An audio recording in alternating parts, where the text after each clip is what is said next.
Hello po, kumusta po mga ating dude sa lahat po ng mga Aries at sa mga cross-watchers.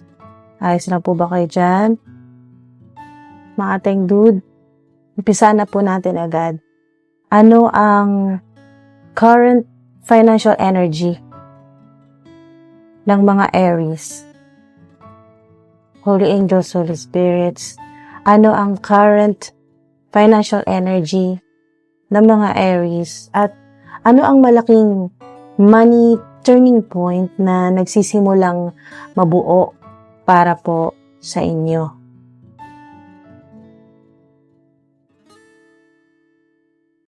Many thoughts. Meron po kayo ditong the awareness of many thoughts about or from many words, Mercury. In Mercury. Okay, so meron kayong what you value, your beliefs, money, your resources. Tingnan nyo to mga tengdud. Money bag. Money. Gold coins.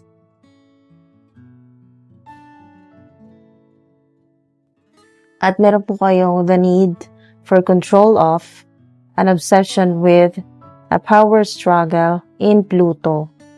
Aries, ito po yung first 3 cards po ninyo. The awareness of many thoughts about or from many words, Mercury, your beliefs, what you value, your resources in the second house. At ito naman pong third card po ninyo, the need for control of, an obsession with, a power struggle in Pluto.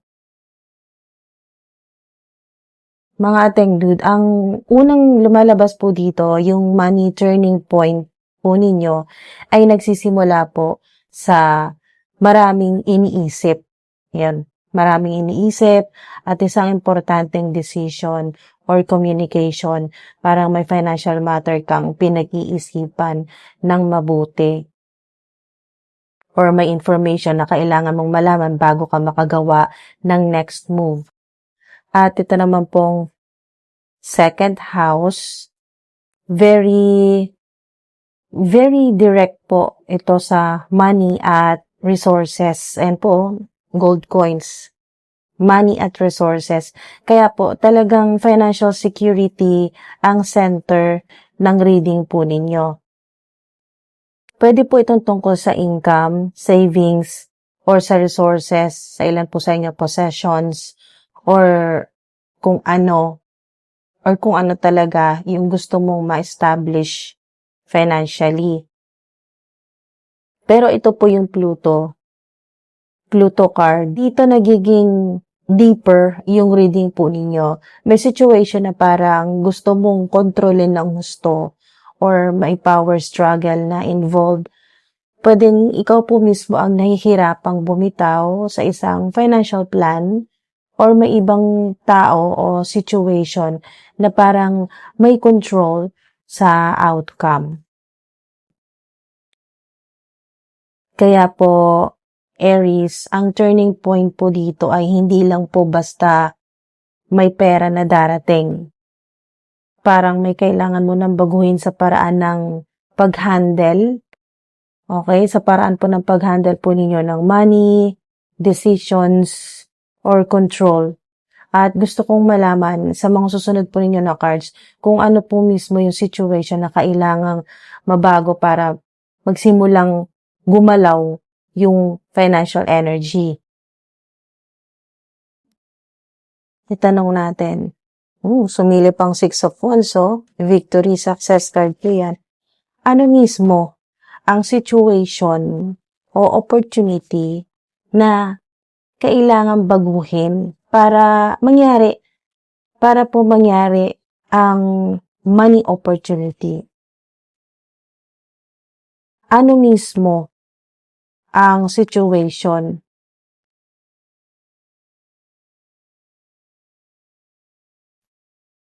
Ano mismo ang situation na opportunity na kailangan baguhin para mangyari ang money turning point ng mga Aries. Okay.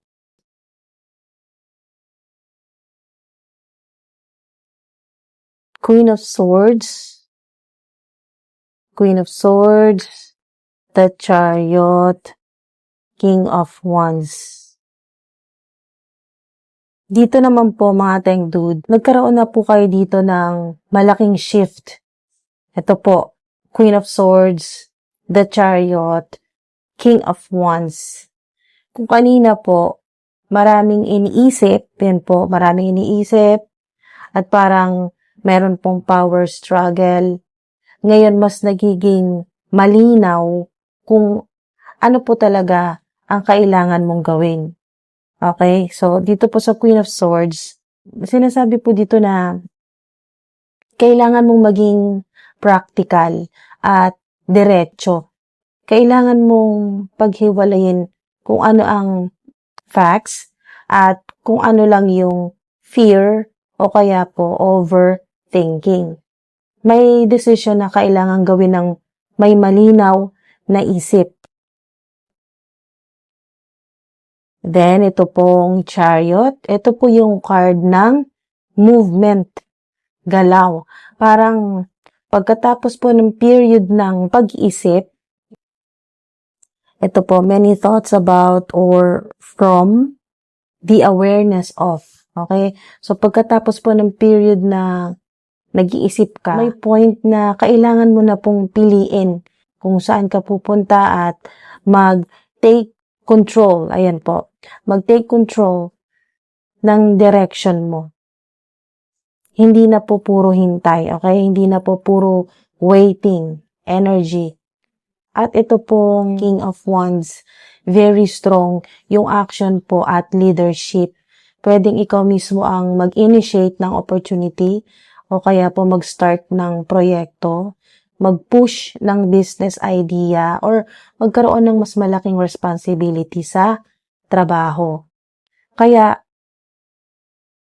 po mga Teng Dude, kung pag-uugnayin po natin ito pong set 1, ito pong first 3 cards po ninyo, set 1, parang yung money turning point ay nagsisimula kapag tumigil ka sa sobrang pagkontrol sa outcome na nagsimulang kontrolin yung bagay na kaya mong kontrolin. Yung sarili mong decision, kaya nyo pong kontrolin yan, yung action po ninyo, at yung direction po ninyo. Kasi kayo po may control yan eh. Yan po. Sa Chariot, kayo po ang may control. Pero gusto ko po makita sa final 3 cards po ninyo kung ano yung magiging financial result kapag ginawa mo yung movement na ito. Kapag ginawa ng mga Aries ang decisive move na ito, ano magiging financial result at saan hahantong ang money turning point? You already know.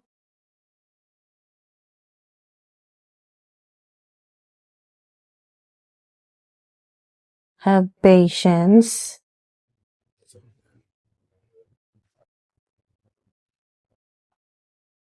Think it through. Aries, ito na po yung final 3 cards po ninyo. Ito pong you already know. Have patience. Think it through. At parang directly itong sumasagot sa Queen of Swords, the Chariot, at King of Wands. You already know. Parang deep down, alam mo na kung ano yung kailangan mong gawin. Baka matagal mo nang pinag-iisipan yung isang decision tungkol sa work, money, business, or isang financial direction. Pero, have patience. Teng Dude, have patience. Kahit alam mo na yung direction, hindi ibig po sabihin na kailangan mong madaliin ng resulta. Meron pong timing factor dito po sa have patience. Pwedeng tama po yung direction, pero kailangan muna ng tamang pagkakataon. At ito pong think it through, ang final reminder. So, Aries, action is important, Pero dapat calculated action po ito, mga tengdud. Huwag gumawa ng major financial move dahil lang excited ka or gusto mong matapos agad ang uncertainty. Parang ang message po ng mga cards po ninyo, alam mo na yung direction eh. Ayan o, you already know. Alam mo na yung direction. Kailangan mo lang siguraduhin na tama ang timing at pinag-isipan mo ng mabuti ang next step. Kapag pinagsama-sama po natin ito, mga ating dude, ito pong buong reading po ninyo, nagsimula po sa maraming thoughts, yan po, maraming iniisip, money concerns, at isang situation na parang gusto mong kontrolin ng husto. Pero, habang lumalalim po yung reading po ninyo, lumabas po itong Queen of Swords, the Chariot, at ito pong King of Wands. Okay? Clarity, movement, at taking initiative, mga ating dude. So, ang money turning point po ninyo ay mukhang hindi lang po tungkol sa pera na bigla pong darating. Mas malakas yung mensahe po ng pagbabago sa decision, direction, at paraan kung paano mo hinahandle ang finances mo. At ang final cards ay nagsasabi po, ito po yung final cards po ninyo, nagsasabi po na may idea or direction na alam mo na talaga deep down. Ang kailangan ngayon ay patience at careful planning. Kapag po dumating ang tamang timing, mas magiging confident kang gumawa ng move. Mga tengdud, kung may work opportunity, business idea, financial decision, o kaya po bagong direction na iniisip po ninyo, huwag po ninyo itong i-dismiss agad. Pero huwag din po mag-all in nang hindi po ninyo chine-check ang mga details. Alamin nyo po yung risks, requirements po, yung possible income, at kung sustainable po ba talaga. Gamitin nyo po itong Queen of Swords. Yan po. Queen of Swords energy. Facts muna. Gamitin po ninyo itong Chariot, direction. Yan po, para sa direction. At gamitin nyo po itong King of Wands para po sa confidence po ninyo. Pero, huwag nyo pong kalimutan ang final advice. Yan po. Final advice po sa inyo. Think it through. Okay? Think it through. Lucky numbers. Mga lucky numbers. 1, 7, 10, 13, at 14. Lucky dates po ay 1, 7, 10, 13, 14, 21, at 28 po. Yung mga dates naman po na pwede po ninyong bigyan ng extra ingat, yan po. Hindi ko lang po sinasabi na malas po yung mga dates na ito. Okay? Extra caution lang po, lalo na sa mga impulsive spending, mga risky commitments po, or big financial decisions. Yan po. Mga lucky colors po ninyo, green, yan po, green, financial growth po yan. Red, confidence, action, yan po. Yung gold naman po ay recognition at success. Yan, no, tama-tama, may mga gold po kayo dito. Gold coins. Gold, recognition at success. At white, yan po, puti. Clarity at clean decisions. Mga lucky symbols po ay horse, chariot, kabayo. Simbolo po ng movement. Crown. Yan po, significant ang crown. Dalawa yung may crown, no? Queen, King, Queen of Swords, King of Wands. Crown. Yan po ay simbolo po ng or energy, yan po, ng leadership, sword, clarity naman po at decision yan. Yung fire, okay, fire, initiative naman po yan, at confidence. Compass, yan po, kasi may kinalaman sa direction, yung reading po ninyo. Compass, choosing the right direction po. So, ang final na mensahe po sa reading po ninyo mga Tengdud, you already know. Yan po. You already know. May part sa'yo na alam mo na kung ano ang direction na gusto mong tahakin. Huwag mong ignore yung realization na iyon, mga Tengdud. Ayan o, the awareness of. Pero, huwag mo rin madaliin. Have patience. Think it through, mga Tengdud. Have patience. Think it through. And, okay, have patience. Think it through. At kapag malinaw na ang facts at dumating na po yung tamang timing, saka ka gumawa ng decisive move.